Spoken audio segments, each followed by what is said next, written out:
Lights, camera, action! I did not feel like cooking breakfast this morning, so I'm gonna pick up from this joint nearby. Day after my birthday. Things are not getting off to a good start.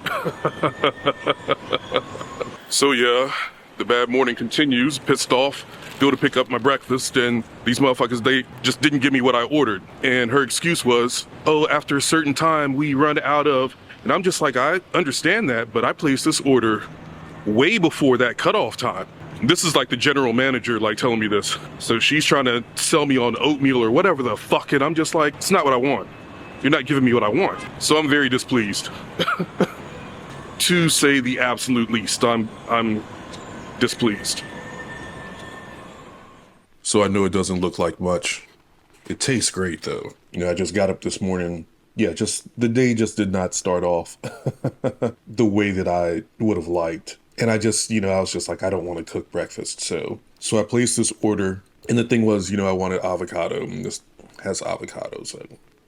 And yeah, this is a small thing. I know it seems like I'm whining about something that's minor, and I am.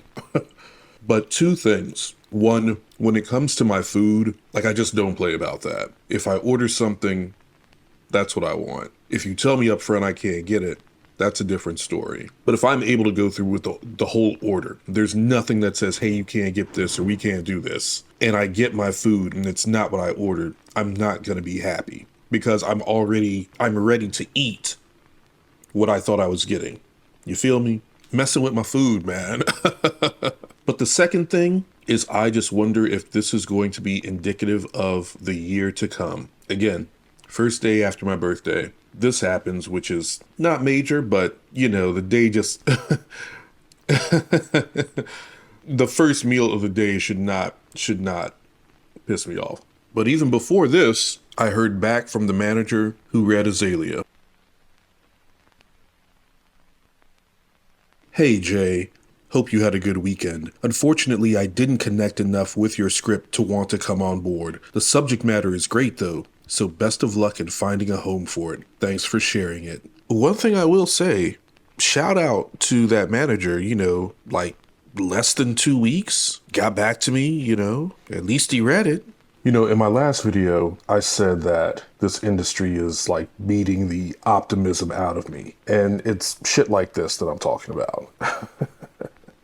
It makes me question whether or not I've just been wasting my time all of these years. As I've said many times, I've always loved movies. I've always loved storytelling. I've always been a writer, was taking like creative writing classes in junior high school and, just continued on throughout school and throughout my professional career. I know how to work with words. I know how to shape stories so that they can be told effectively and be appealing to a reader or an audience. I've written 4 books. I've been published in major newspapers and magazines. I've won awards for my writing. And it just really blows my mind. It's like I come out here, I'm like, all right, I'm really going to pursue this. I'm not going to half-ass it. I come out here and I pursue screenwriting. And not to sound full of myself, but I'm just going to say it like this. I'm seeing people who I know aren't as talented as me, they're just not as good as me. And yet they're getting the opportunities. They're moving up. They're getting representation. And it's just like, well, what am I doing wrong? What am I doing wrong? And again, I'm not trying, I wasn't saying that to like really like, be like, oh, I'm the best ever, like whatever.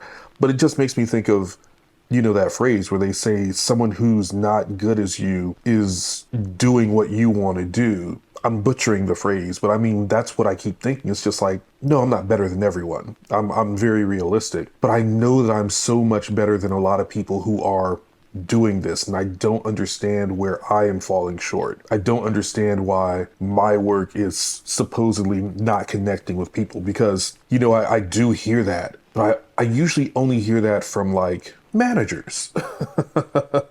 Managers are the only people who's ever like used that phrase. I didn't connect with the work or with the characters, and I just don't know because I just don't know. And, you know, people say you need to have that delusional sort of optimism in order to make it in this industry. And I don't know how much longer I can be delusional and be optimistic. Then again, this is probably just a sign that I just need to really just say fuck the industry and really, really concentrate my efforts on just doing my own thing. I've said that before. Oh, I want to shoot something. You know, I need to shoot something on my own. I need to do something on my own. But maybe this is the real sign, you know, that, yeah, that's what I need to do. Or maybe Azalea sucks. I mean, there's that as well. You know, like I said, you know, the vast majority of feedback that I've gotten from people, and not just like, you know, people who know me or, you know, my friends or anything, but like people who have no attachment to me whatsoever. They, you know, there's no reason for them to blow smoke up my ass. You know, folks who've read it have been like, yo, this is good. This is good. This could get made. This could do this or do that. And, you know, it's just like, all right, I'm thinking that I have a strong script. I'm thinking that I have something that people would be interested in and, you know, people would want to make and whatever. But apparently not. Maybe it does suck. You know, maybe that's the wrong script to try to go out with right now. Or I have no idea. I have no fucking clue. And like, yeah, you know, I got accepted to the IWC. I had to share some work with them. And I shared with them Azalea. And they said in their acceptance email, which, you know, I'm sure is a boilerplate email, but they said, you know, we were impressed with the quality of your work. So I have to assume that whoever the decision makers at the IWC are, I have to assume that they saw something in me. They saw something in the work that I shared with them. And like, that's the thing, you know, it feels like with this industry, it feels like you get a win, but then you take a bigger loss. And while I certainly view being a new member of the IWC as a win, yeah, I consider like querying, you know, dozens of managers and producers and agents and everyone, and not hearing back from like the vast majority of them, and the ones that I do hear back from are just like no. I do consider that a loss. So yeah, I'm just wondering if is this how this new year of mine is gonna go? And if that's the case, then maybe just fuck it, man. Like,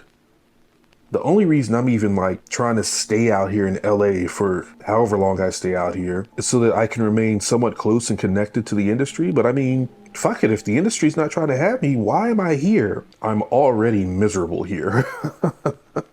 I'm already miserable out here, so why force it? Well, hey, you know, I said that now that I'm finished with Venus, I was gonna get to work on Screenwriter's Blues, which is the story of a black screenwriter trying to break into the industry and find it fucking frustrating to do so.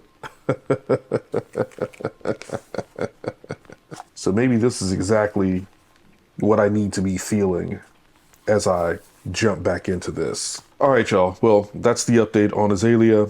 Right now, it's dead. So there you have it. I'll catch y'all in the next one. Peace.